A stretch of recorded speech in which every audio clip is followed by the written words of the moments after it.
Master News desta quarta-feira, dia 14 de janeiro de 2021, entra no ar a partir de agora. Aldo Schuller precisou se ausentar na noite de hoje e você fica comigo, Matheus de Souza. Vamos ver os destaques do programa de hoje?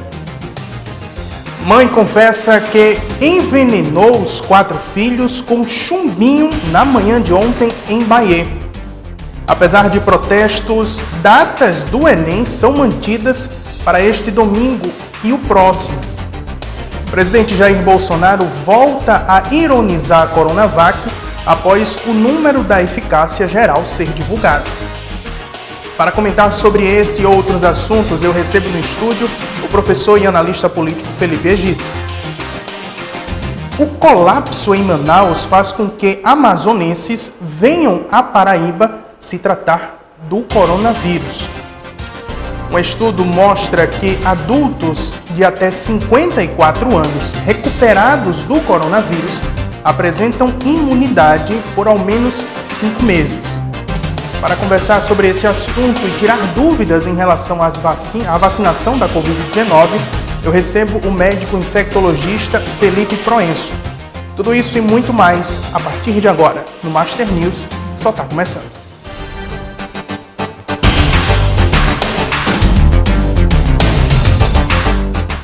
A gente começa o programa de hoje falando que a mulher que a gente falou no programa de ontem, que envenenou os 4 filhos, ela confessou hoje à polícia que cometeu o crime. De acordo com o delegado Diego Garcia, a mulher teria envenenado os filhos porque não tinha condições financeiras para alimentá-los.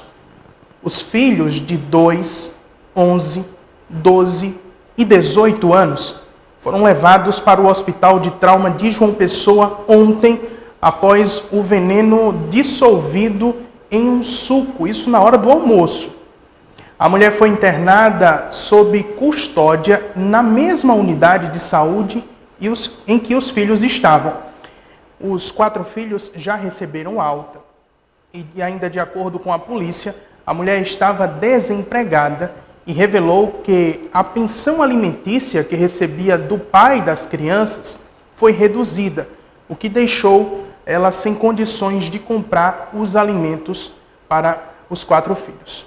O quadro de saúde da mãe é considerado estável. Ela foi presa em flagrante por tentativa de homicídio.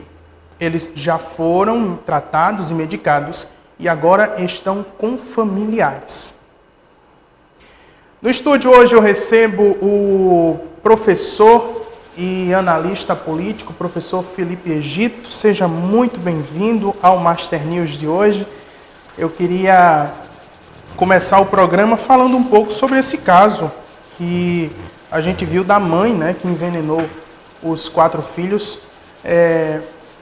Não creio que seja muito plausível falar sobre a questão porque ela não tinha condições financeiras. Será que não tinha um parente para ajudar? Professor, boa noite. Boa noite, Matheus. É interessante, né? Porque diante dessa situação nós podemos fazer uma análise política. O que é que isso nos mostra? Isso nos mostra que os programas sociais e o fim do auxílio emergencial pode ter contribuído para uma ação desesperada, porque apesar de tudo, Matheus, isso é uma ação extremamente desesperada de uma mãe.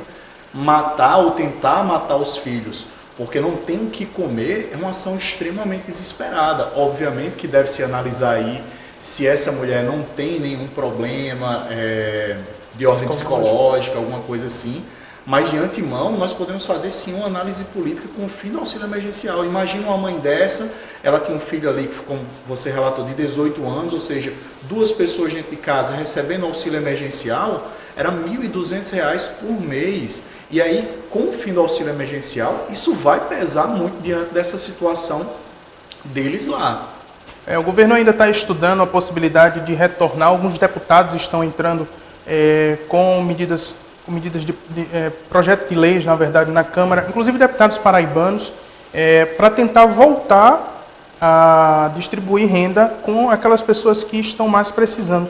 E isso você citou bem, foi um reflexo justamente dessa ajuda financeira durante a crise do coronavírus, né? A gente lembra também que o coronavírus ainda não acabou, né? A gente está em plena pandemia e a economia também não voltou 100%, que deixa muita gente ainda em estado de vulnerabilidade, né? Eu ia comentar justamente isso, que não acabou a pandemia e o comércio, na verdade, ele está começando a se recuperar agora. Porque uma análise que eu estava fazendo, inclusive com alguns amigos, conversando esses dias, foi que o seguinte, na verdade, a partir do fim do auxílio emergencial, caso ele não seja prorrogado, nós viveremos aí, esses próximos meses, uma ressaca da pandemia. E ressaca em que sentido, Matheus? Porque muitas empresas recorreram, não, no caso não ao auxílio, porque os que eram empregados eles participavam do benefício emergencial, em que as empresas poderiam reduzir 25%, 50%, 75% ou suspender os contratos de trabalho e o salário era pago pelo governo federal. Então elas não tinham, as empresas não estavam com esse custo, mas com o fim desse benefício, o fim do auxílio, nós poderemos ter sim uma ressaca agora, nesses primeiros meses de 2021, da pandemia. Complicado, né, professor? No segmento ao Master News, olha só, o presidente do PT, o Partido dos Trabalhadores, aqui no estado da Paraíba, Jackson Macedo, disse que a partir do próximo mês vai constituir grupos de trabalhos que vão circular por todas as regiões do estado para criar e reestruturar o diretório e, com isso, reanimar o partido para as eleições de 2022. Jackson Macedo, ainda que deve presidir o PT paraibano até 2023, afirma que este ano será de preparação da legenda para as próximas eleições. Esse trabalho, segundo ele, já começa este mês, na verdade, quando sairão as definições do comando do partido aqui em João Pessoa. A crise petista na capital paraibana foi estabelecida em pleno começo da campanha passada, quando o Diretório Municipal escolheu o deputado estadual Anísio Maia como candidato a prefeito, sendo contrariada pela direção nacional, que decretou a intervenção e orientou a legenda a votar no candidato do PSB, o ex-governador do estado, Ricardo Coutinho. Professor, quer dizer, o PT na Paraíba está tentando se reorganizar, assim como o partido em todo, né, no Brasil. O PT perdeu muita força política no lado esquerdo da bancada, professor? Matheus, o PT está tendo que se reinventar, não só aqui na Paraíba, como no Brasil. A prisão do ex-presidente Lula, o impeachment de Dilma, foram um tiro muito forte dentro do PT, que era uma grande sigla nacional, junto com o antigo PMDB, atual MDB, os maiores partidos dentro do Congresso Nacional, e eles começaram a perder espaço. Então, se pegarmos as últimas eleições e compararmos com atualmente, é um processo de releitura. Então, assim, eu não penso que para 2022 o PT ele já consiga se reerguer. Eu penso que isso vai demorar um pouco mais ainda, porque é muito recente. E ainda tem a oposição do atual presidente, que está o tempo todo batendo na legenda, que está quase, como dizem popularmente, chutando cachorro morto. Professor, você analisa que o PT ele ainda consegue encabeçar uma candidatura à presidência com forças para ganhar isso para 2022? Ou você já observa outros nomes que estão à frente de candidatos do Partido dos Trabalhadores? É uma análise bem difícil de fazer, viu, Matheus? Porque, assim, nós percebemos na última eleição presidencial que o candidato Fernando Haddad, que foi apoiado pelo ex-presidente Lula, um nome que era conhecido basicamente lá em São Paulo, ele conseguiu ir ao segundo turno e dar um certo trabalho diante daquela situação ao atual presidente Jair Bolsonaro. Mas, diante disso, foi uma perda muito grande, porque o que nós percebemos hoje é um racha muito grande na esquerda brasileira, no centro-esquerda, na verdade. Então, talvez, e aí nós vamos perceber de fato, ao longo desse ano, as articulações políticas que começarão a ser feitas, Nós sabemos que a campanha eleitoral está cada vez mais curta e as alianças elas começam hoje cada vez mais cedo, justamente costurando essa concha de retalhos. Há uns 2 meses atrás, o ex-presidenciável Ciro Gomes teve uma conversa com Lula, e aí é muito difícil porque aí também a gente percebe uma disputa de egos políticos. Então, muitas vezes a gente não vê um PT querendo abrir espaço para um novo nome, perder uma hegemonia política.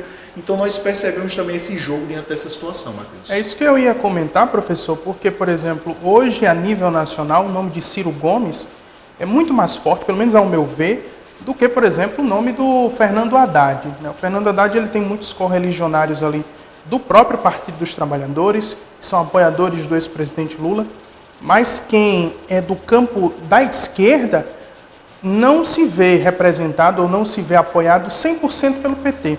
Então, muito se fala, por exemplo, hoje em Ciro Gomes, no Flávio Dino, que é o atual governador do Maranhão, em outros nomes, por exemplo, da ex-senadora Marina Silva, um pouco abaixo das pesquisas, mas também chega com força no ramo da esquerda. Mas para esse ramo da esquerda, o presidente Jair Bolsonaro já tem uma tática pronta para atacar a esquerda, independente do nome? E outros nomes que estão surgindo, por exemplo, o apresentador Luciano Huck, enfim, o próprio governador João Dória também, são nomes que conseguem afrontar o presidente Jair Bolsonaro, ou, ao seu ver, não? A extrema-direita ela é representada pelo presidente Bolsonaro, tem ali aqueles candidatos de centro e a esquerda também não chega. Matheus, o que é interessante fazermos essa análise aí diante dessa conjuntura é perceber que o apoio dele se mantém dentro do mesmo nicho. Então ele mesmo com a baixa aprovação, ele não baixa de 30% ali, então está mais ou menos nisso aí. Nós estamos vendo dentro dessa esquerda aí o surgimento do Flávio Dino, e num campo aí de centro-direita, nós temos o João Dória, que eu percebo, infelizmente, né, a gente percebe esse jogo político de ataques, né, entre os partidos e não de propostas. Então, assim, nós temos candidatos como, no campo mais à esquerda, como Ciro Gomes e Flávio Dino, despontando como grandes nomes. De centro-direita, nós temos aí Marina Silva e João Dória, que acabam, até o próprio Luciano Huck, que está se envolvendo ali na política. Ele ficou naquele vai e não vai nessa última campanha presidencial, não teve coragem de colocar o nome dele, mas esteve apoiando ali alguns candidatos. E a retórica, na verdade, do presidente, ela se mantém e se manteve sempre a mesma. Se você perceber os discursos desde a época que ele era deputado, é a mesma coisa, é o mesmo debate, é o mesmo embate, é a mesma questão ideológica que ele traz, né, dos seus discursos nos seus debates. E existe algum outro candidato no que diz respeito à extrema-direita que consiga afrontar o presidente Jair Bolsonaro, ou nesse campo ele está dominando, professor? Nesse campo aí, dessa direita mais extrema, eu não percebo, pelo menos hoje, um outro nome que não seja, na verdade, não só o presidente Jair Bolsonaro, mas a família Bolsonaro. Então, eles são os grandes representantes no Brasil dessa ala mais à direita, né, uma extrema-direita ali do Brasil, aquela coisa mais conservadora, de fato, na presidência. Atualmente não. Então nós temos aí, dentro do campo da direita, dessa ideia ali do liberalismo e tal, nós temos o Dória e a própria Marina, que entra mais no centrão mesmo ali. E no campo da esquerda, aqueles que nós já citamos. Eu só lembrando aqui, por exemplo, no ramo da extrema direita, né, que, por exemplo, rompeu com o presidente Jair Bolsonaro, nós temos os deputados Alexandre Frota e a deputada Joyce Hasselmann, né? Eu não sei se são nomes que chegam a enfrentar, combater, vamos dizer assim, o presidente Jair Bolsonaro, mas são nomes que estão na mesma ideologia do presidente, inclusive a deputada Joyce Hasselmann foi candidata a prefeita agora da cidade de São Paulo, não teve uma votação tão expressiva, então isso mostra que a família Bolsonaro realmente ainda consegue angariar muitos votos pelo que vem mostrando as pesquisas, né? Exatamente, Matheus. Então, assim, o que a gente percebe é que o grupo dele está cada vez mais consolidado e, podemos dizer, até cada vez mais isolado. E vamos comentar também sobre isso daqui a pouco. Professor, mas isolado, mas isso não quer dizer que seja minoria, né? Porque parece que o grupo cada vez está maior, infla mais o grupo. Mas aí, Matheus, a análise que a gente faz diante dessa situação é a famosa política do toma lá da cá. Então, assim, cada vez mais o atual presidente, ele tem feito aquela chamada velha política que ele tanto criticava, que é dar cargos políticos, dar uma secretaria, dar um ministério. Então, aquele mesmo jogo político que os outros fizeram, ele está fazendo. Até porque é a partir daí que ele vai conseguir apoio.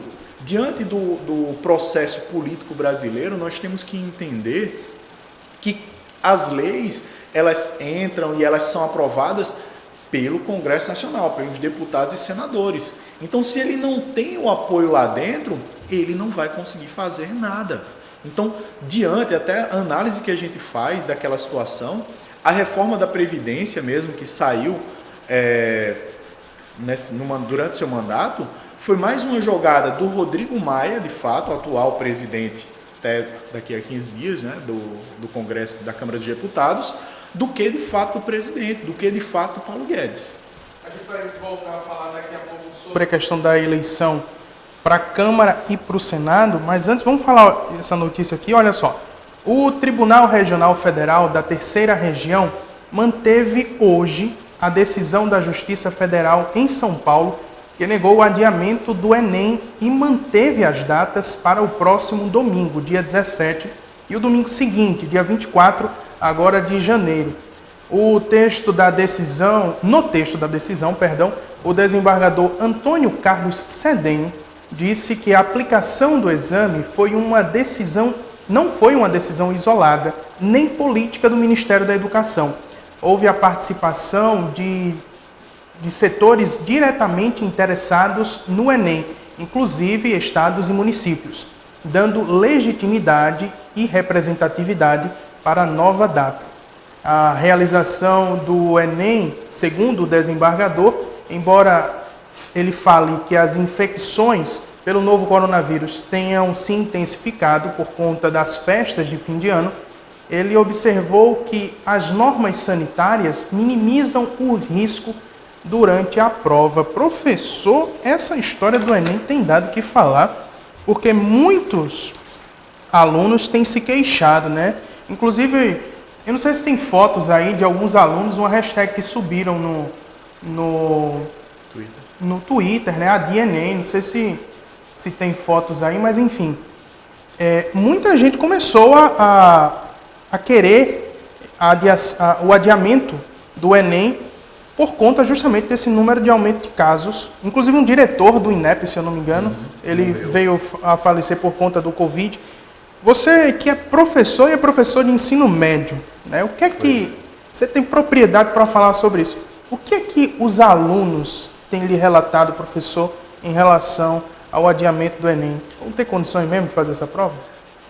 Assim, condições sanitárias, eu penso que vai ser um custo, obviamente, para a aplicação do Enem muito maior, porque toda sala você vai ter álcool em gel, numa entrada você vai ter álcool em gel, fora aqueles protocolos que já tínhamos de segurança normal. Então, a quantidade de alunos por turma, por sala de aula, vai ter que diminuir, tanto que já saiu uma nota que o aumento das salas, né, dos locais de prova, vai ser de quase 40%. Inclusive, a Polícia Militar da Paraíba está deslocando um número maior de contingente da Polícia Militar, de pessoas da polícia, para poder colocar a segurança no processo seletivo do Enem, mas tem muita coisa por trás, não é só isso.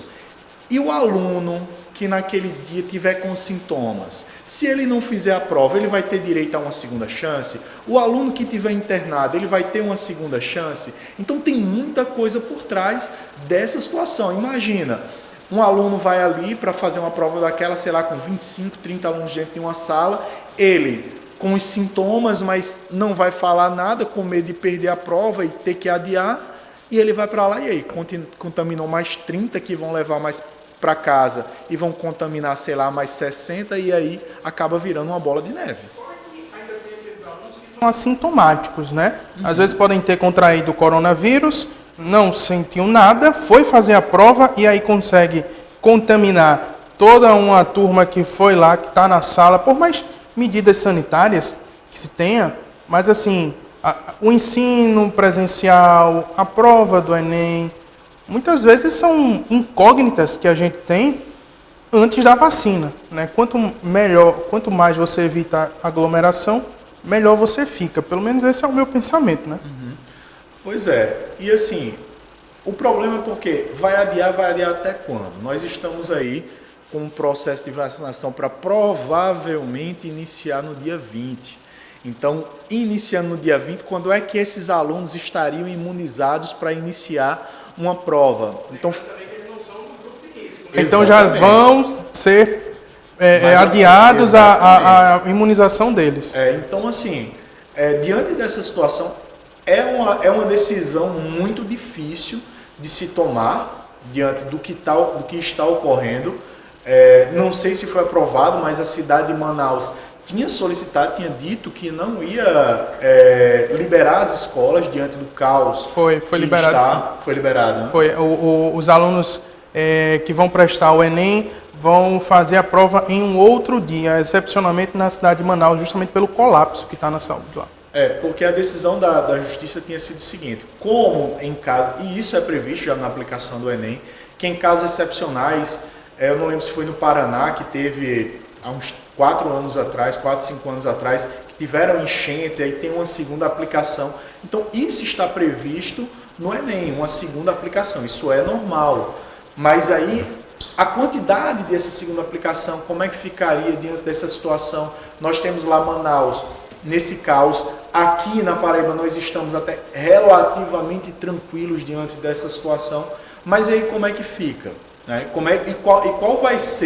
Qual seria, na verdade, o resultado desse Enem de fato? Complicado. A gente falou sobre a imunização. Olha só, em uma declaração a apoiadores, o presidente Jair Bolsonaro voltou a ironizar a vacina da Coronavac após o número da eficiência geral ser divulgado. Veja. Eu falei para você ouvir a sua esposa que nós estamos vivendo um momento profético. E é muito importante o joelho. Estou sem retorno aqui. Não, essa de 50% é uma boa, não? Não. Sistema político. O que eu apanhei por causa disso, agora estão vendo a verdade. Eu estou 4 meses apanhando por causa da vacina. Entre eu e a vacina tem a Anvisa. Eu não sou irresponsável, não estou a fim de agradar quem quer que seja. Fiocruz, tá certo. Não, aqui é a vacina que passar pela Anvisa, seja qual for. Passou por lá, já assinei um crédito de 20 bilhões para comprar. Pois é, tá aí pra gente, o presidente falou em relação à vacina, teve até alguns aliados falando que o certo não é a vacina da Coronavac, é da Fiocruz. Pelo menos nesse sentido ele disse, não, a vacina é a que for aprovada pela Anvisa. Até então, a Anvisa recebeu 2 pedidos do uso emergencial da vacina, tanto a Coronavac, que é da laboratório chinês Sinovac, e também a da vacina da Pfizer, né, em parceria com a AstraZeneca. Então, assim, apesar de estar sendo demorado um pouco a vacinação dos brasileiros, mas tem que passar por essa agência de vigilância sanitária que é a Anvisa até ser aprovado, para ninguém estar recebendo vacina assim do nada. Né, Exatamente, Matheus. Mas a gente tem que entender que aí também tem uma questão de imobilidade política, que é o que houve. Porque, assim, uma coisa que era um insumo básico para a necessidade da aplicação das vacinas, que são seringas, então todo mundo já sabia que as vacinas estavam sendo produzidas. Então, por que o governo deixou para fazer agora, quando está se falando da chegada de vacinas, pregões para tentar adquirir essas seringas? Por que isso não foi feito 4, 5 meses atrás?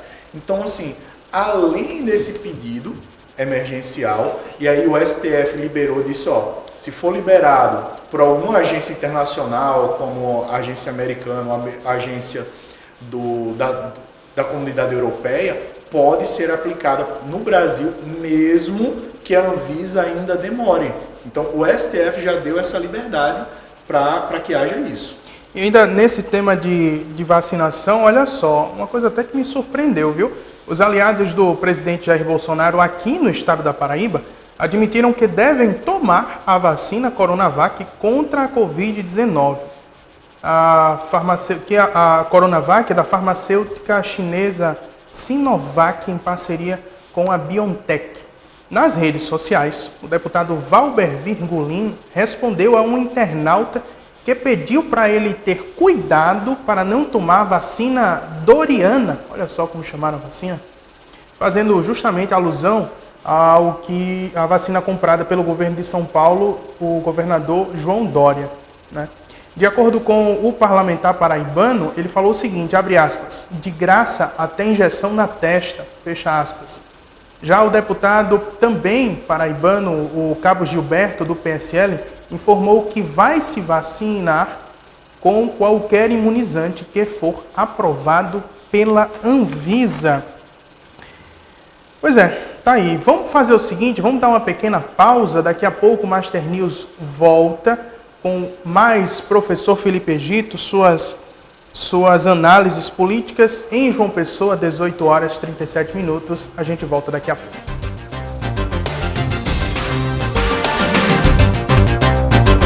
De volta em João Pessoa, 6 horas e 44 minutos. Olha só, em um comunicado feito na manhã de hoje, o porta-voz do Vaticano informou que o Papa Francisco, de 84 anos, e o Papa Emérito Bento XVI, de 93 anos, foram vacinados contra a Covid-19. O Papa argentino recebeu a primeira dose da vacina na quarta-feira.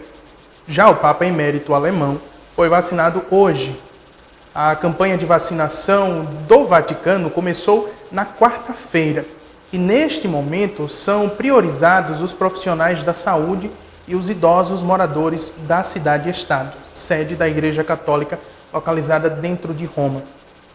Em um segundo momento, familiares dos trabalhadores poderão ser vacinados e a campanha é voluntária.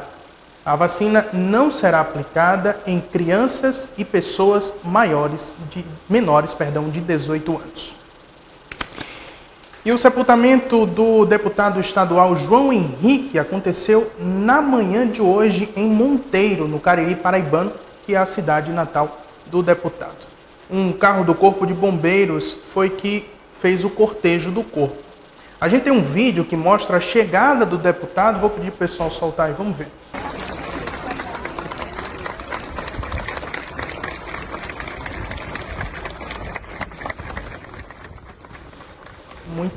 Muita gente aí no sepultamento do deputado João Henrique, né? A gente está vendo aí o pessoal do Corpo de Bombeiros, uma pena da aglomeração, né? Mas eu estou vendo gente aí de máscara, não estou vendo ninguém sem máscara. E aí o deputado recebendo todas as honras de Estado.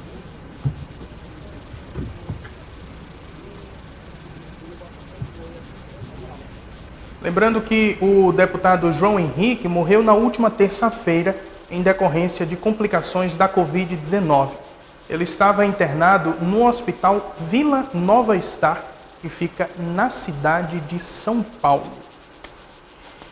E para conseguir ampliar as possibilidades de votos ao pleito que aproxima para a disputa da presidência da Câmara Federal, o deputado Arthur Lira, do PP de Alagoas, esteve ontem em João Pessoa, onde se reuniu com o governador João Azevedo e outros parlamentares da bancada paraibana, que está aliada justamente com o presidente da Casa, Rodrigo Maia, que lançou Baleia Rossi para a candidatura à presidência da Câmara. A eleição para o biênio da Câmara dos Deputados está marcada para o dia 2 de fevereiro, e é sobre esse assunto que eu quero conversar agora, voltando a conversar com o professor Felipe Egito. Professor, uma eleição em que diz muito para o Brasil, né? Muitas das decisões, muitas das escolhas das votações é referente ao presidente da Casa, da Câmara dos Deputados, mas ao mesmo tempo não é uma eleição que os brasileiros votam, né? É uma decisão feita ali pelos deputados.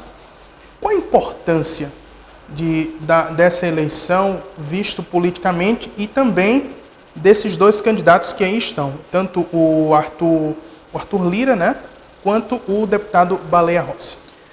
Matheus, é uma eleição que conta muito para os rumos da política nacional. Porque, assim, quem de fato coloca as pautas para serem votadas no Congresso Nacional, para os deputados votarem, é o presidente da Câmara. Então, assim, é ele quem comanda. Numa linha sucessória da presidência da República, ele é o terceiro nome. Então, nós temos o presidente e o vice. Na ausência dos dois, é o presidente da Câmara dos Deputados que assumiria a presidência da República. Então, é um nome muito importante diante dessas decisões políticas. E o que é interessante nessa disputa atual entre o Baleia Rossi e o Arthur Lira é que, de fato, se pegarmos ideologicamente os dois, não há uma distância tão grande. Então, por exemplo, nas últimas medidas, nos últimos projetos que foram votados, eles votaram muito em consonância um com o outro.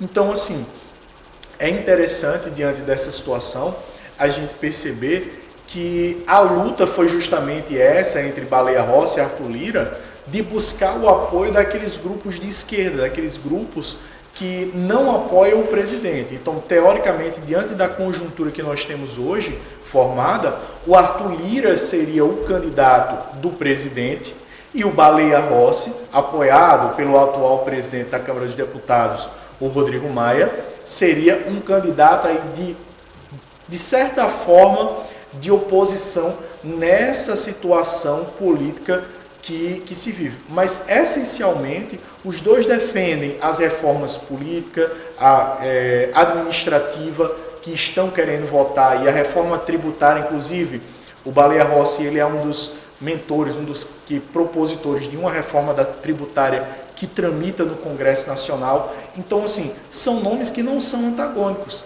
Mas o Baleia Rossi, ele foi buscar ali nos partidos de esquerda que chegaram a cogitar lançar uma candidatura própria, mas acabaram retirando a ideia, e aí ele foi atrás e conseguiu, teoricamente, ali o apoio do PT, do PDT, do Rede, desses partidos mais à esquerda. Só lembrando o pessoal de casa que não tem só o Arthur Lira nem o Baleia Rossi, tem o Fábio Ramalho, que é do MDB de Minas Gerais. Na sua opinião, existe vaga aí para um azarão dentro dessa disputa? Porque eu lembro que em 2006, por exemplo, o presidente estava em disputa o Renan Calheiros, tinha outro candidato que eu não vou me lembrar agora, e tinha o Severino Cavalcante, que era do PSB de Pernambuco. E aí ele era considerado o azarão da disputa, mas foi ele que foi eleito presidente da casa em 2006. Você acha que nessa disputa tem vaga para um azarão, professor? É interessante porque, assim, aquela eleição foi muito comentada justamente por isso, pela eleição do Severino Cavalcante, mas nada acontece ali dentro do Congresso Nacional sem o apoio dos caciques políticos. Isso aí é óbvio. Agora, claro, que na hora H a coisa pode mudar. Por quê? O voto, assim como o nosso voto, ele é secreto. Então, por mais que o Baleia Rossi foi lá, conseguiu angariar o apoio desses partidos de esquerda ali, mas nada garante que, de fato, todos os deputados daquelas legendas votem a favor dele. Então, assim, como o voto é secreto, os caras podem simplesmente, os deputados, podem simplesmente se abster ou votar no Arthur Lira e vice-versa. Então, assim, é uma eleição que nós não temos muito como prever. Teoricamente, os partidos estão apoiando. É aquela mesma ideia do candidato aqui nas eleições comuns, que vai lá buscar o apoio, o cara bate no ombro dele e faz, não, eu vou votar em você. E na hora o cara não tem nenhum voto. Pois é. E aí, se a gente fizer uma análise maior, por exemplo, o deputado Baleia Rossi, ele tem um número de partidos que oficializaram o apoio a ele muito maior do que o Arthur Lira. Isso. Né? Mas o que é que o Arthur Lira está fazendo? Ele está começando aí nos estados. né? Eu lembro que ontem ele esteve aqui na Paraíba, foi também para Pernambuco, foi em Alagoas também, que é o estado origem dele. Aliás, o estado origem não é o dele mesmo, é o PP de Alagoas, é isso mesmo. É, o Baleia Rossi é de São Paulo. E aí ele está dentro dos governos, tentando angariar votos ali, independente do partido. Na sua visão política, vai haver muitas traições nessa eleição? É muito provável que ocorra, porque, teoricamente, Baleia Rossi está com um amplo apoio, com um apoio majoritário. As legendas que o seguem, ele é do MDB, então, juntando aí o MDB e o PT, a gente já teria aí uma grande quantidade, uma quantidade significativa, se não me engano, perto de 150 deputados. Então, já é um número considerado diante dos 513 que existem lá.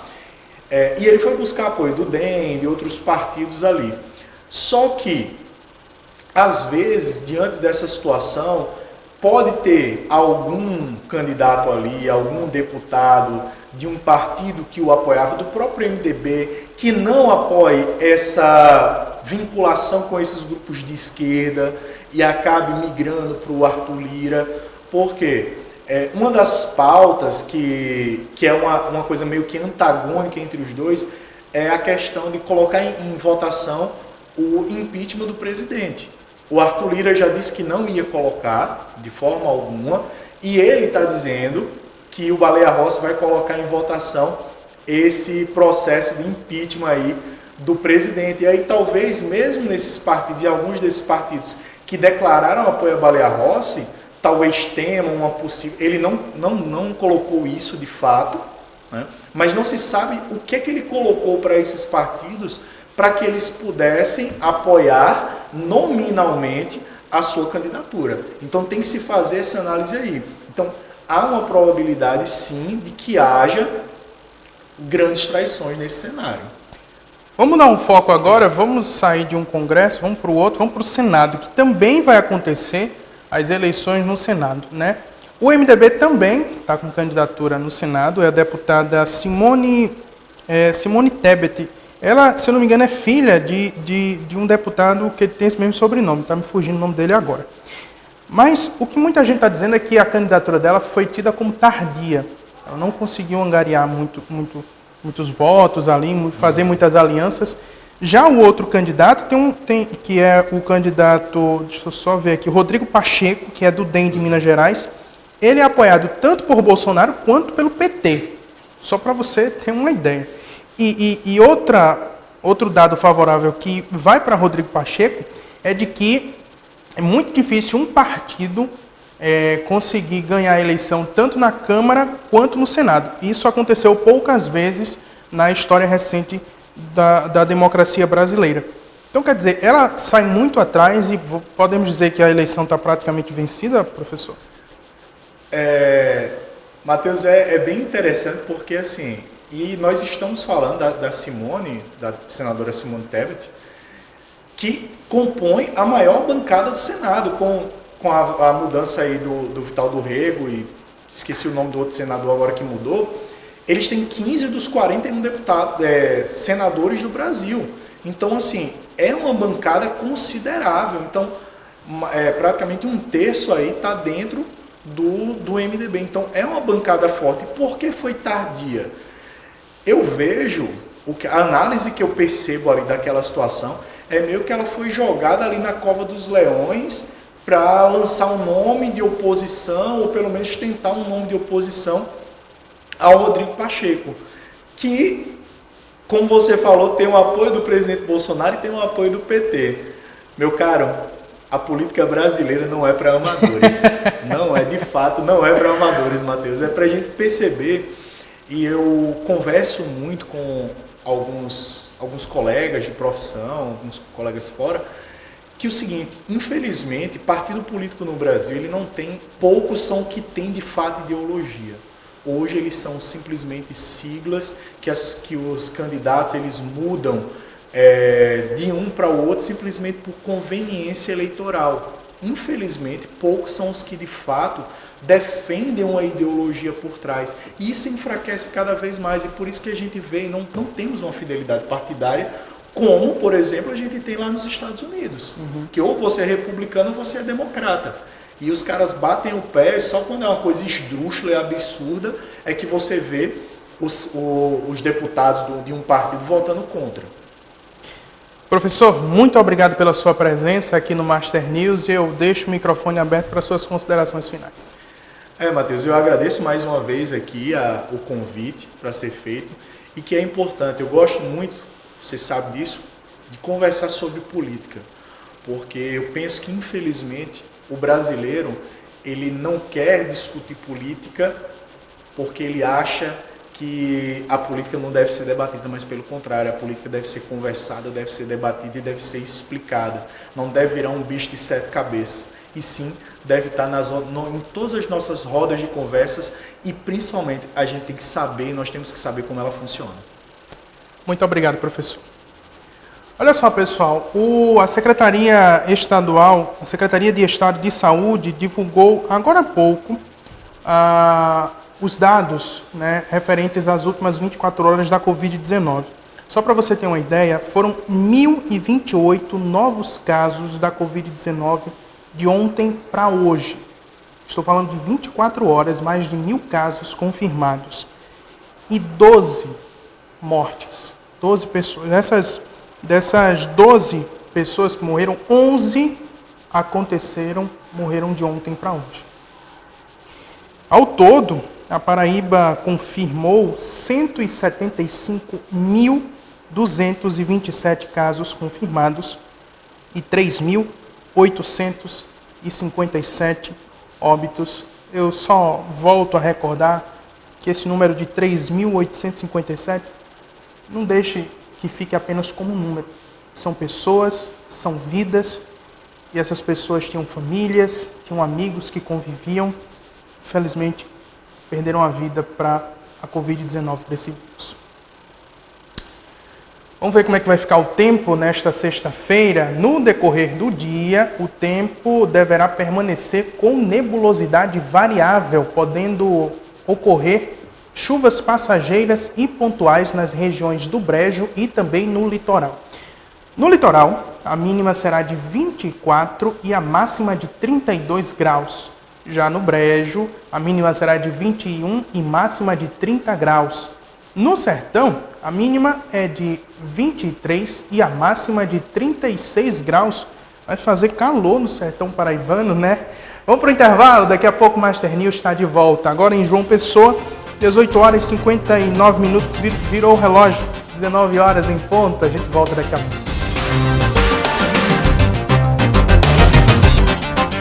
Estamos de volta, olha só, 10 pacientes que estão em tratamento contra a Covid-19 em Manaus, no estado do Amazonas, serão transferidos para João Pessoa.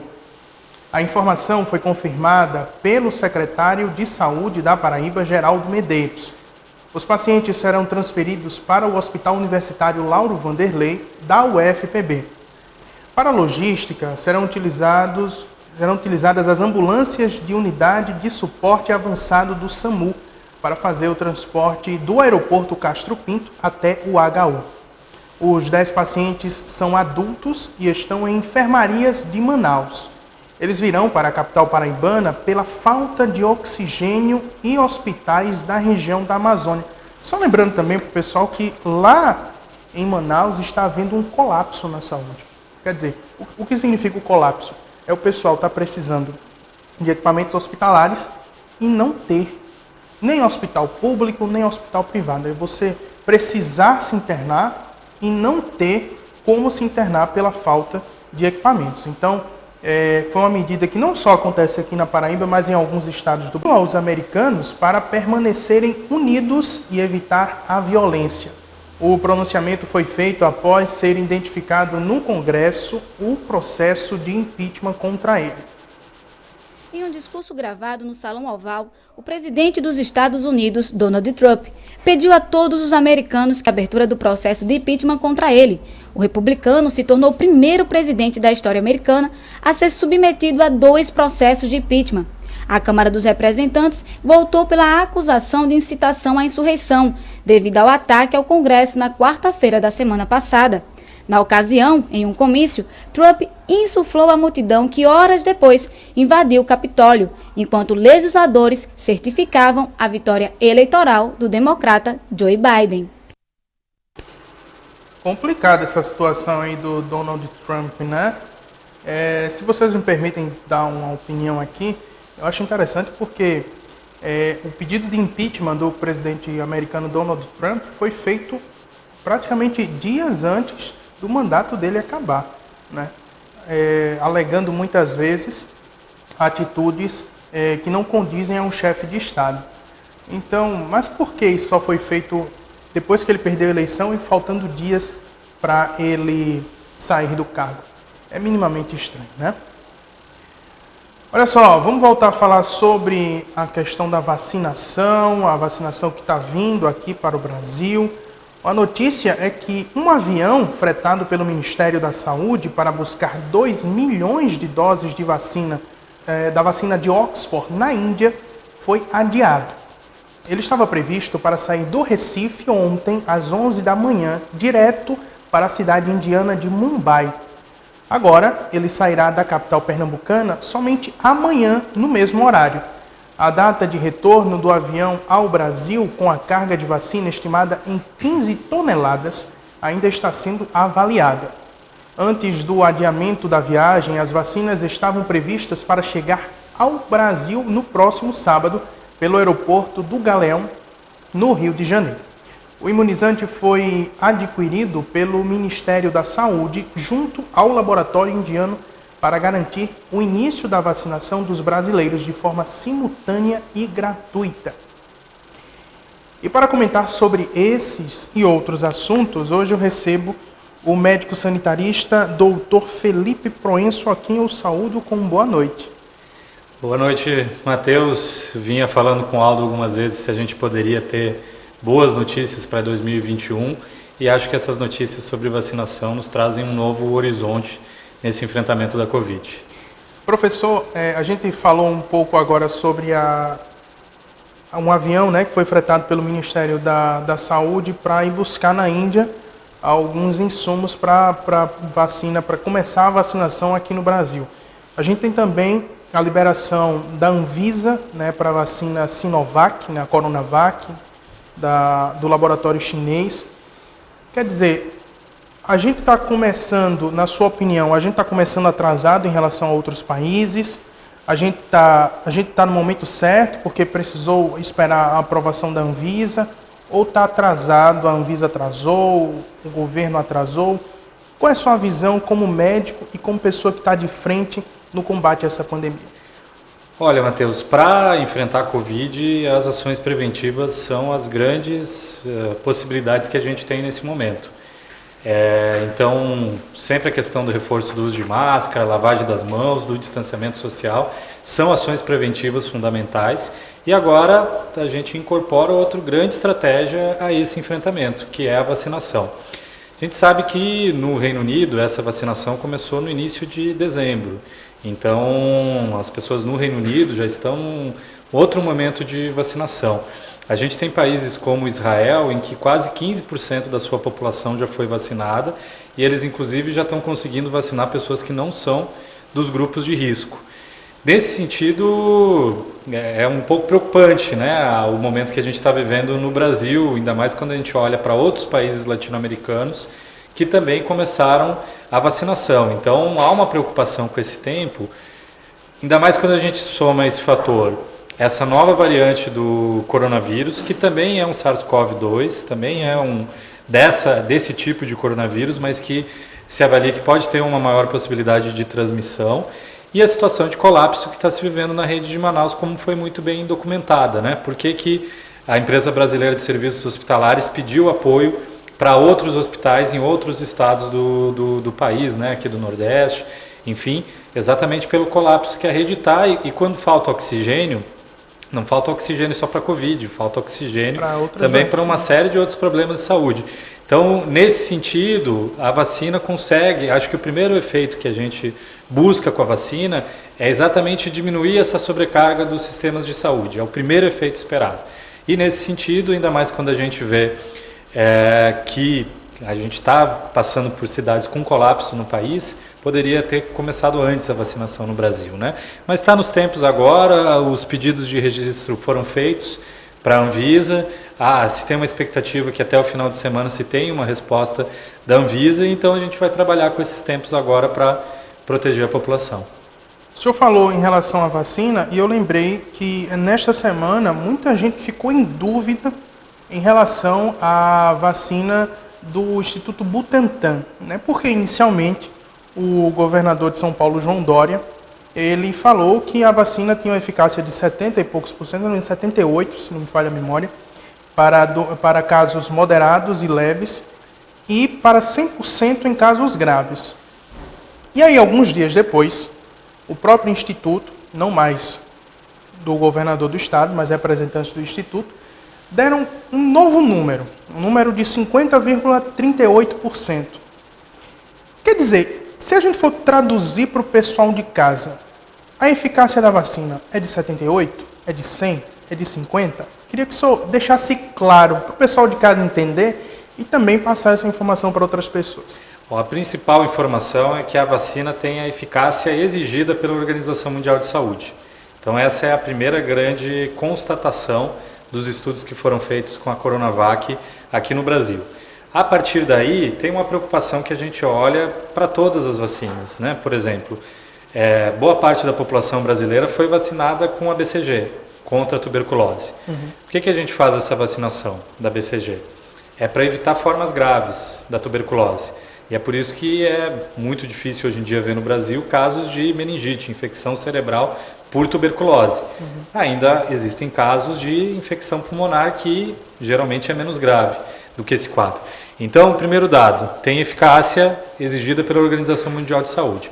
O segundo, tem eficácia para as formas graves, que é a preocupação da Covid. A gente sabe que ao mesmo tempo que boa parte dos quadros de Covid são quadros assintomáticos ou leves, mas a gente sabe o quanto a Covid está levando pessoas a óbito.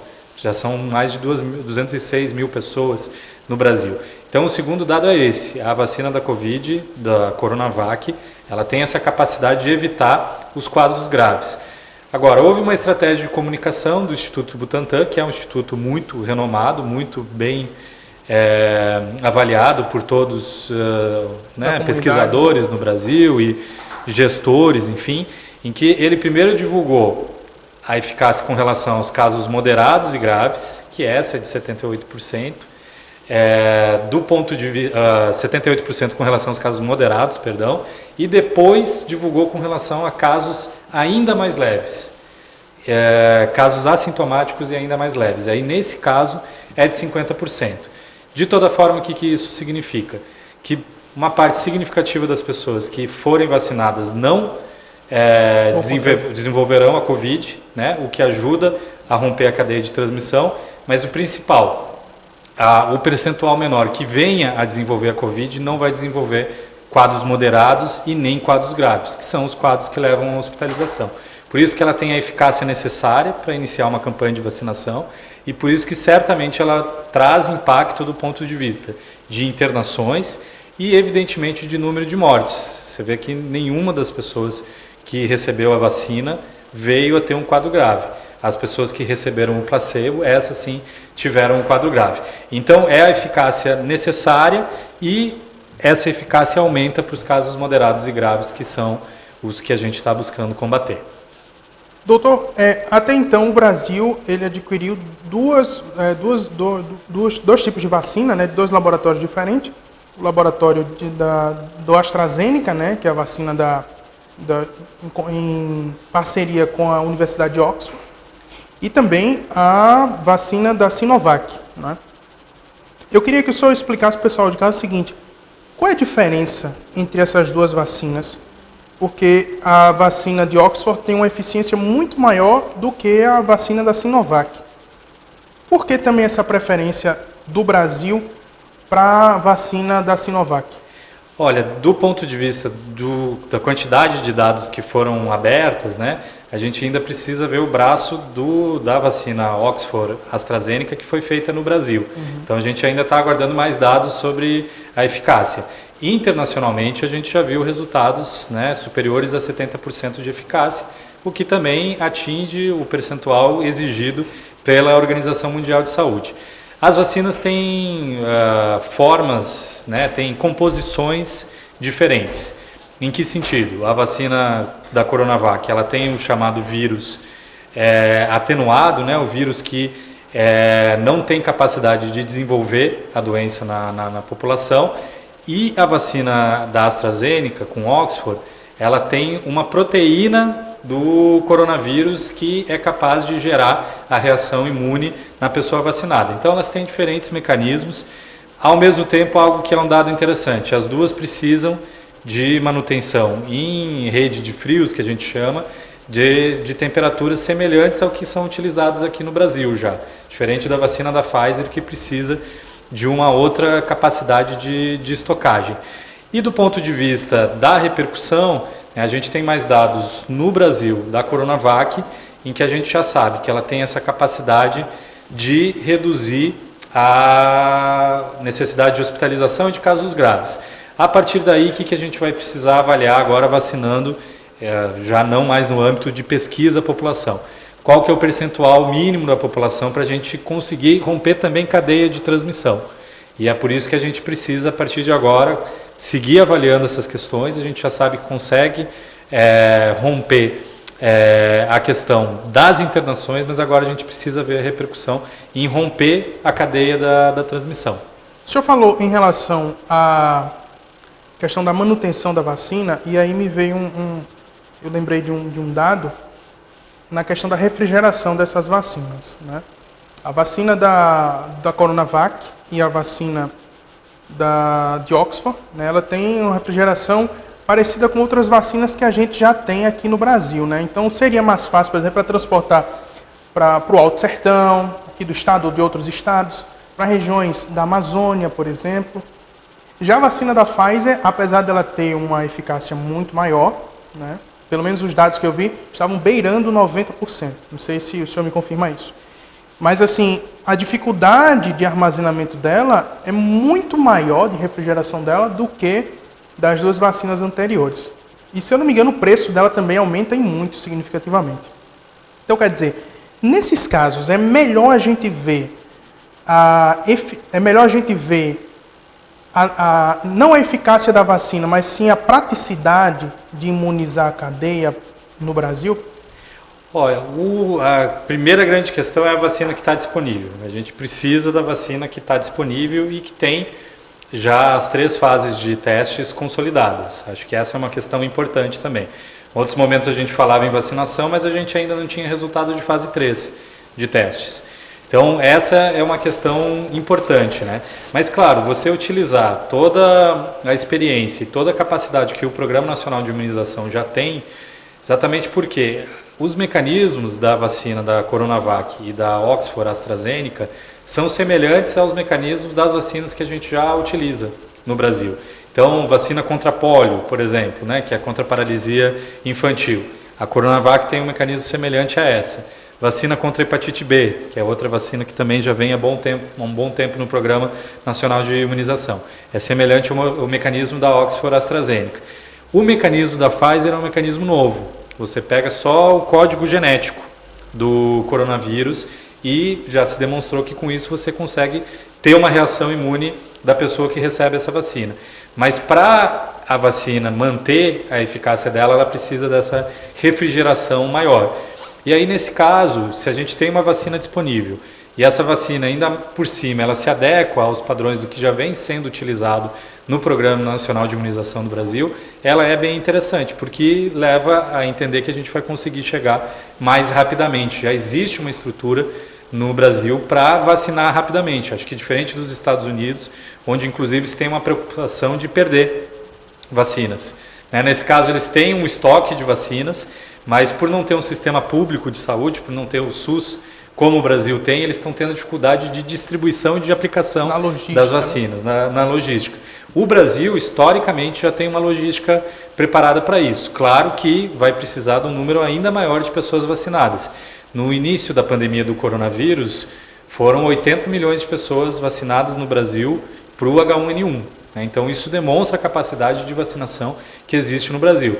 Mas a gente vai precisar de ainda mais celeridade para isso. Por isso que a gente fala, se tivesse começado antes, a gente já estaria num outro patamar. Mas vamos, que está chegando a vacina, né? Claro que vem essa notícia de que atrasou o voo para a Índia, que é uma das modalidades da vacina, mas já tem a vacina da Coronavac sendo produzida no Brasil.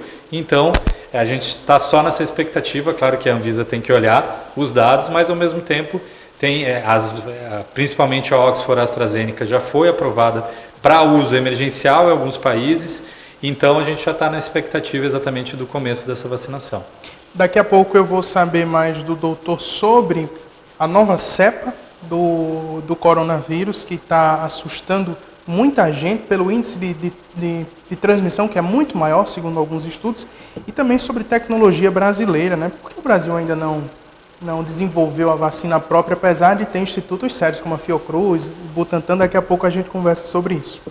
Olha só, o secretário executivo de gestão de redes de saúde, Daniel Beltrame, avaliou que as medidas restritivas adotadas pelo governo do estado para as festas de fim de ano ajudaram a evitar um crescimento excessivo de casos de infecção da Covid-19.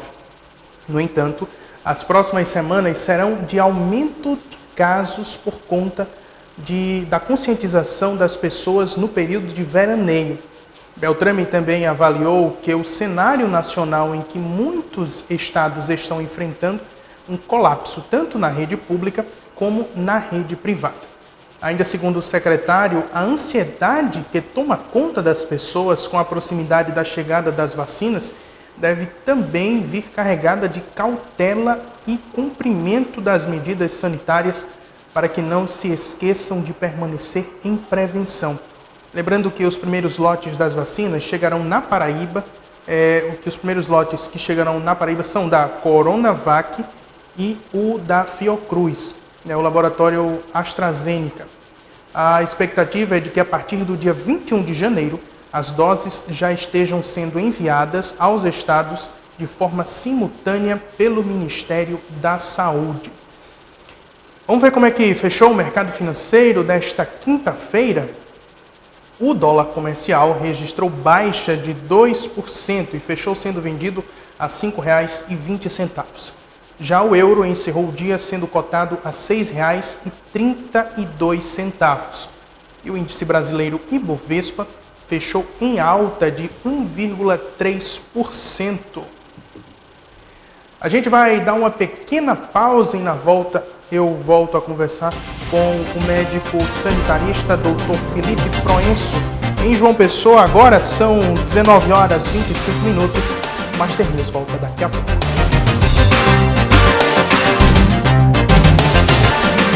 Master News está de volta. Olha só, os paraibanos que saíram de casa mais de 3 vezes na semana durante a pandemia do novo coronavírus representam 20,1% das pessoas infectadas no estado.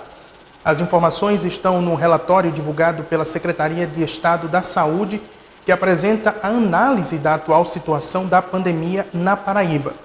O inquérito apontou que 10% da população já teve contato com o novo coronavírus. A estimativa vem de testes realizados nas pessoas entrevistadas, nas quais foi identificado o anticorpo IgG. Ao todo, 130 municípios participaram da investigação que aconteceu entre os dias 3 de novembro e 22 de dezembro. Eu volto a conversar agora com o médico sanitarista, Dr. Felipe Proenço. A gente estava conversando aqui no intervalo da questão do colapso em Manaus, né? E aí saiu esse último dado aqui, em relação aos municípios paraibanos, que pelo menos 10% de toda a população teve contato com o vírus, seja com algum tipo de algum familiar, alguma coisa. Mas a gente não chegou nem perto do que está acontecendo em Manaus, né? E aí a minha pergunta é, corre o risco de a gente ter um pico novamente da pandemia aqui na Paraíba, tendo em vista que a economia voltou, o trabalho voltou, o home office ficou mais defasado nos últimos meses, depois da eleição. Qual é a sua visão em relação a isso? Olha, Matheus, primeiro é reforçar que 10% foi muita gente, né? É um número muito alto e demonstra o quanto a Covid se estabeleceu no estado e o quanto infeccionou, contagiou um número importante de pessoas. Ao mesmo tempo que é um número alto, é um número ainda muito distante da ideia de que a gente já tem uma grande parte da população imune ao coronavírus. Não é isso, a gente ainda tem muita gente, né? Se você vê, 10% apresentou anticorpo, a gente tem potencialmente muita gente suscetível ainda à infecção, o que demonstra a importância das ações preventivas. É possível acontecer em João Pessoa, na Paraíba, o que aconteceu em Manaus? Eu acho que a gente vai ter que observar duas questões para isso. Olhando os dados, por exemplo, de João Pessoa, a gente viu que até outubro teve uma queda de casos, de maio até outubro, de casos, de internações. Depois esse número estabilizou num número muito alto. A gente teve semanas aí com 600, 700 novos casos de Covid em João Pessoa. E depois, na segunda quinzena de novembro e na primeira quinzena de dezembro, ele subiu. A gente atingiu percentuais de internação em UTI que não haviam ocorrido desde julho, né? Chegou a ter uma média semanal de 63% de UTIs ocupadas na região metropolitana. Esse número faz mais ou menos um mês que ele estabilizou, então a gente não tem um cenário da chamada aceleração descontrolada no município de João Pessoa. Mas ao mesmo tempo essa estabilidade ainda é no número alto.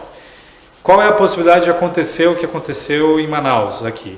Primeiro é ter uma circulação e uma aglomeração muito grande das pessoas, né? Essas ações que foram observadas no Natal, no Ano Novo, a adesão que houve da população, aumentou a adesão ao isolamento social. Em dezembro, vários dias a gente teve 50% de isolamento social em João Pessoa, quando lá em outubro essa taxa já estava caindo para menos de 40%. Então, se a população continuar aderindo a essa estratégia, continuar entendendo a importância do uso de máscara, da lavagem das mãos, do distanciamento, cada vez isso nos torna mais distante de chegar a uma situação do que está acontecendo hoje em Manaus. Agora, tem um outro elemento que a gente vai precisar entender, que é essa nova variante do coronavírus, né, que os pesquisadores de Manaus já têm reportado e que vai depender da capacidade de transmissão dessa nova variante do SARS-CoV-2, né? Você não tem uma alteração suficiente para chamar de um novo vírus, mas você tem pequenas alterações que podem levar a uma maior transmissibilidade. Então, a depender disso, né, se continuar, né, com a adesão da população em isolamento social e com essa variante que tem circulado atualmente, eu acho que a gente, né, consegue enfrentar a projeção, pelo menos para as próximas 2 semanas, é que não haja, não se aproxime de um colapso do sistema de saúde. Mas vai depender também da população continuar aderindo ao isolamento social, ao distanciamento, e vai depender dessa nova variante do coronavírus, porque aí, se a gente tem muitas pessoas suscetíveis, ele pode ser ainda mais grave. Inclusive, a gente estava conversando no intervalo também em relação a como a rotina voltou, por exemplo.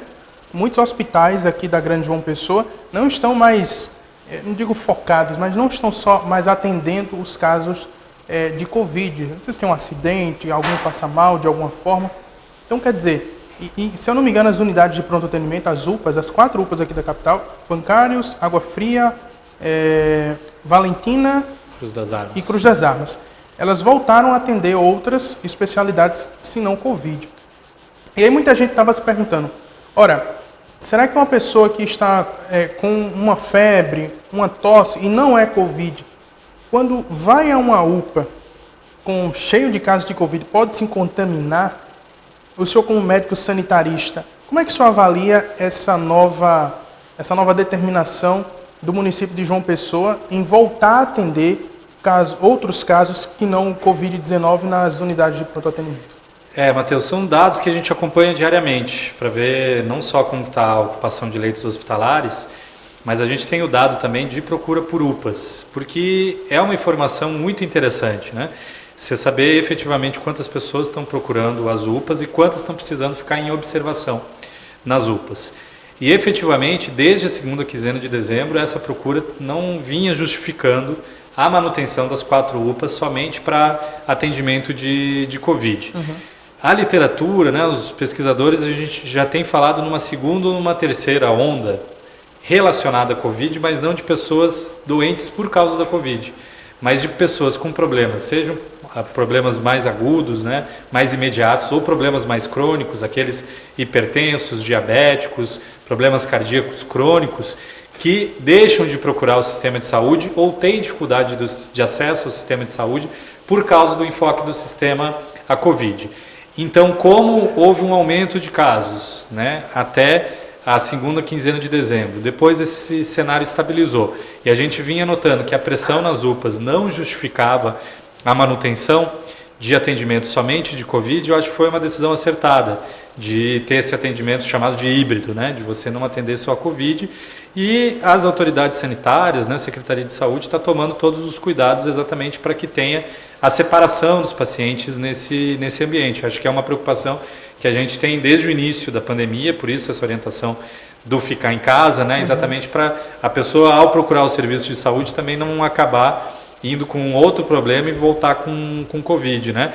Mas durante esse tempo todo de pandemia, os serviços de saúde já foram se estruturando também para trabalhar nesse formato chamado de híbrido, né?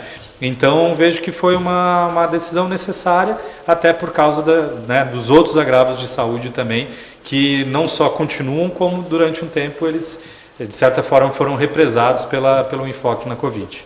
O senhor falou de outras doenças, eu me lembrei de um dado que eu vi há alguns meses, de que o número de pessoas com depressão, ansiedade, cresceu muito por conta da pandemia, né? Então, quer dizer, são doenças mentais, né, que muitas vezes trazem malefícios ao corpo, porque tudo vem da mente, né? E aí a minha dúvida seria a seguinte: até que ponto a pandemia ela trouxe malefícios para a população, não só em relação à doença da Covid, mas sim de outros agravos da doença? Como é que você observa essa situação? Com certeza, sim. Inclusive, essa questão da saúde mental ela é chamada da terceira ou da quarta onda da Covid, por duas dimensões. Uma primeira dimensão é da própria reflexo da própria Covid. Você imagina, já são 206 mil óbitos no Brasil, os familiares dessas pessoas, né? E não só isso, um estudo recente também demonstrou que 60% das pessoas que têm Covid, depois de algum tempo ainda apresentam sintomas. Inclusive sintomas que dificultam essa pessoa para trabalhar, dificultam essa pessoa de manter uma rotina de atividades diárias e acabam levando também a problemas de saúde mental. Então, a repercussão direta da própria doença, ela é muito importante da gente observar. Mas tem também a repercussão do fato de que, para prevenir a Covid, a gente precisa de ações de isolamento e distanciamento social. Certamente isso impacta também, né? Da pessoa não poder abraçar, da pessoa não poder ter o convívio com as pessoas que costumava ter. E aí isso nos deixa dois recados. O primeiro é que algumas pessoas estão pensando assim, não, é melhor eu ter logo Covid, aí vai ser um caso leve, eu tenho um determinado histórico, então é bom eu já ter isso, que aí eu posso voltar a fazer as coisas como eram antes. Infelizmente, não é bem assim, né? Muitas vezes não é isso que acontece, né? Então a gente precisa estar muito atento a isso. Eu já tive Covid, então não vou precisar me vacinar. Vai precisar se vacinar sim. E a outra questão é a gente também estar atento a dar apoio para essas pessoas, né, que seguem isoladas, que seguem, e que isso é importante, né? Não puderam, essa perspectiva que a gente trouxe, no Natal só comemore com quem, só celebre com quem é do seu convívio doméstico já, né? Então isso vai permanecer por um tempo, mesmo com a vacina. Então a gente precisa estar atento a essa reação também, que pode levar a problemas de saúde mental. Nesse pensamento de que pessoas que já se infectaram com Covid, hoje sai um estudo que diz o seguinte, olha só, adultos de até 54 anos, recuperados da infecção por coronavírus, apresentam imunidade por ao menos 5 meses. É o que indica o estudo divulgado hoje pelo governo britânico, que avaliou testes regulares de mais de 20 mil profissionais de saúde desde junho do ano passado. Os voluntários têm de 35 a 54 anos, o que não permite tirar conclusões sobre o efeito em idosos, cujas respostas imunológicas tendem a ser mais fracas e breves. Mas os pesquisadores alertam que, como o trabalho ainda está em andamento, não é possível descartar que quem contraiu a doença na primeira onda não a contraia novamente. A análise também ocorreu ante a disseminação generalizada da nova variante identificada no Reino Unido, e os pesquisadores estudam agora se os anticorpos fornecem proteção contra essa nova cepa. É o que a gente estava até conversando anteriormente, né? Porque essa doença é tão nova que ninguém sabe ainda como se portar nessa nova cepa agora da doença, principalmente em Manaus. Saiu uma notícia na semana passada dizendo que o governo japonês, se não me engano, emitiu um alerta ao Ministério da Saúde, dizendo que quando alguns japoneses vieram aqui para Manaus, eles estavam com o Covid e essa nova cepa, né? E o índice de transmissão dessa nova variante da Covid é muito maior, não é, professor? Então, isso demonstra o quanto essas ações preventivas elas vão ter que seguir. A questão do uso de máscara é efetiva. Se, além de impedir o contágio, caso haja o contágio, vai levar a um caso menos grave. Então, máscara é uma atitude fundamental. Para mim, hoje em dia, usar máscara, né, é que nem quando eu saio de casa, se eu não tenho a máscara, né, se eu não coloco a máscara, eu vejo que eu estou sem a máscara, é que nem se eu esquecesse uma parte da roupa. É quase isso. Eu lembro de usar máscara, eu lembro mais de usar máscara do que o próprio óculos. E olha que o pessoal de casa, eu sou meio cego, viu? Mas assim, eu sair de casa e colocar a máscara. Só para falar para o pessoal de casa, eu estou sem máscara aqui, mas nós estamos mantendo um distanciamento. E eu sou a única pessoa no estúdio que está sem máscara, certo? Só para deixar claro. Professor, falando agora sobre vacina, professor doutor, posso chamar assim, né? A gente estava conversando no bloco anterior sobre tecnologia brasileira em relação à vacina, né? A gente tem 2 institutos muito respeitados, não só no Brasil, mas no mundo, que é o Instituto Butantan e também o Instituto Fiocruz, né? O Oswaldo Cruz. E aí, professor, por mais estrutura que a gente tenha em relação à fabricação das vacinas, o Brasil, se não for o primeiro, mas está entre os 3 primeiros maiores fabricantes de vacina do mundo, não é? Por mais estrutura que a gente tenha, mas nossas tecnologias nunca são brasileiras, né? Ou dificilmente é brasileira. Ao que o senhor deve, por exemplo, ao Brasil não ter dado início a estudos da vacinação da Covid-19. Lembrando também que a gente tem, por exemplo, a AstraZeneca, que é um laboratório australiano, se eu não me engano, né? Tem a vacina de Oxford no Reino Unido, né? A própria chinesa, Sinovac. Quer dizer, o que falta para o Brasil, apesar de ter um plano de imunização que é tão bem visto no mundo, e fábricas, vamos dizer assim, de vacina que são referência no mundo, o que está faltando no Brasil para produzir a própria tecnologia? O Butantan e o Complexo Biomanguinhos da Fiocruz são exemplos mundiais em termos de produção de vacinas. O que se conseguiu ao longo do tempo com o Sistema Único de Saúde e esse Programa Nacional de Imunização, que é reconhecido mundialmente, foi viável conseguir um complexo industrial de produção de vacinas.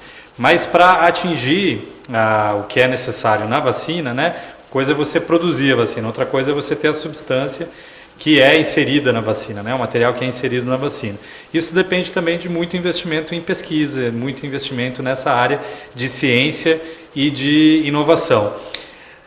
Num quadro de diminuição de investimento, né, na área de pesquisa, eu acho que se tomou a atitude possível, né, que foi se associar aos grupos que vinham produzindo as vacinas. Então, ambas as vacinas, tanto a Coronavac quanto a AstraZeneca Oxford, foram testadas no Brasil também. E é por isso que a gente consegue ter avaliações e avais, e por isso que a Anvisa está analisando, de ser utilizada no Brasil. Então isso é um procedimento, um passo importante também. Ter participado desses estudos. Inclusive, o próprio estudo da Pfizer, houve convite para o Brasil participar, se avaliou naquela época que havia dificuldades, então esses passos estão tendo. Agora, para ter mais passos, para a gente ter toda a capacidade do ponto de vista de produção, desde a geração da vacina, isso depende de investimento em pesquisa. E o que aconteceu também é que acabou se investindo em avaliar alguns medicamentos que se demonstraram não ser eficazes, mas não conseguiu se investir na produção da vacina. Então, até olhando do ponto de vista do papel que a universidade tem, o papel que a ciência está tendo, né, o quanto em um curtíssimo espaço de tempo se conseguiu atingir uma vacina com a eficácia necessária, isso reforça o quão importante é investir em pesquisa, o quão importante é investir em ciência no Brasil. Eu fiz essa pergunta porque se a gente olhar como um todo, né, a gente já tem vírus que vem atingindo a humanidade, já não é de hoje. O coronavírus ele é uma pandemia, mas a gente já teve epidemias, né? Como por exemplo a H1N1. Foi considerada uma pandemia da H1? Foi. Não atingiu o Brasil como o coronavírus, mas atingiu bastante outros países. A minha preocupação é a seguinte, são vírus, certo? E aí esses vírus geram mutações, muitas vezes, muita gente está falando de a cada 7 anos nós vamos ter doenças relacionadas a vírus, a coisa e tal. E aí eu fico me perguntando, até quando nós vamos ficar dependentes de tecnologia estrangeira, né? Em relação a essas doenças? O senhor já leu, já pesquisou alguma coisa em relação a esses vírus que começam a se mudar e a cada 7, 8 anos atingem populações, ou isso é especulação? Olha, teve o SARS-CoV-1, né, que foi o vírus mais parecido com o atual coronavírus, era um coronavírus também, mas ele ficou mais circunscrito ao Oriente Médio. É por isso que a gente fala, né, o H1N1, também faz um pouco mais de 10 anos que houve a epidemia, né, e vários países tiveram agravos por causa do H1N1. Então, o vírus ele busca se reproduzir e isso acaba gerando mutações. E do ponto de vista do que a gente acompanha, de certa forma é esperado que tenham essas mutações. Agora, o quanto essas mutações geram vírus com potencial de transmissão e com capacidade de formas graves, a última vez que a gente havia visto foi na gripe espanhola, há 100 anos atrás. Né? Mas que é provável que daqui a alguns anos a gente tenha novamente outro vírus também que possa trazer consequências, e eu espero que a gente aprenda com essa experiência de agora, é bem potencial. E aí eu acho que o Brasil precisa, né, tem cientistas muito qualificados, tem centros de pesquisa muito qualificados, e com isso a gente possa vislumbrar com o investimento na ciência e tecnologia que a gente possa ter a produção da vacina a partir do Brasil. Outro exemplo, né, não só o complexo industrial do ponto de vista tecnológico da ciência, mas até mesmo de insumos para os serviços de saúde. Esse debate que está tendo de seringas agora. Né? Então, a gente tem que olhar para a necessidade do Brasil ter autonomia de produzir uma série de insumos, uma série de materiais que são necessários para os serviços de saúde. O senhor falou insumos, inclusive, olha só, o secretário de Saúde da Paraíba, Geraldo Medeiros, gravou um vídeo desmentindo o Ministério da Saúde de que a Paraíba não possui seringas suficientes para a primeira fase da vacinação da Covid-19. Mostra. Em relação à informação do Ministério da Saúde ao Supremo Tribunal Federal de que alguns estados não dispunham de seringas e agulhas suficientes para o início da vacinação, essa é uma notícia e informação antiga. A Paraíba dispõe de agulhas e seringas suficientes para a primeira fase da vacinação. Estamos recebendo agora no início de fevereiro mais 400 mil seringas e agulhas. Então a população pode ficar tranquila que o Estado tem seringas e agulhas suficientes para essa primeira fase, que representará idosos acima de 75 anos, ou então aqueles acima de 60 anos que dispõem, que vivem em asilos e abrigos, os profissionais de saúde e os indígenas que residem em terras indígenas. Então, o Estado dispõe de seringas e agulhas suficientes para todo mês de fevereiro e final de janeiro será a primeira fase da vacinação. Está a informação do secretário de Saúde da Paraíba, Geraldo Medeiros, justamente em relação aos insumos da Covid-19, porque não basta só ter as doses da seringa, as doses da vacina, tem que ter a seringa, a agulha, né? E aí ele desmente. Falando em desmentir, eu queria entrar no assunto agora dos perigos que são as notícias falsas em relação à vacinação da Covid-19. Porque muita gente tem falado, eu já contraí Covid, eu não vou precisar se vacinar. A vacinação é uma escolha minha, eu me vacino se eu quiser. Não é uma questão de saúde pública, doutor? Exatamente, não dá para pensar a questão da vacina no âmbito individual. Você tem que pensar a questão da vacina no âmbito coletivo. Enquanto sociedade, quanto mais alto for o percentual que se atingir de vacinação contra a Covid, melhor vai ser o nosso resultado do ponto de vista de conseguir quebrar a cadeia de transmissão da Covid. Por isso que não é uma questão de eu avaliar assim, não, eu vou no serviço particular, espero que tenha na clínica privada e eu vou me vacinar e eu resolvi a minha parte. E agora isso vai permitir que eu vá para eventos, que eu possa fazer algo como fosse antes da Covid. Uhum. A vacina é uma questão coletiva, é uma questão que depende da sociedade. Claro, tem um outro elemento nisso, né? Quem mais a Covid atinge? Quem mais está falecendo? São pessoas mais vulneráveis, são populações mais pobres.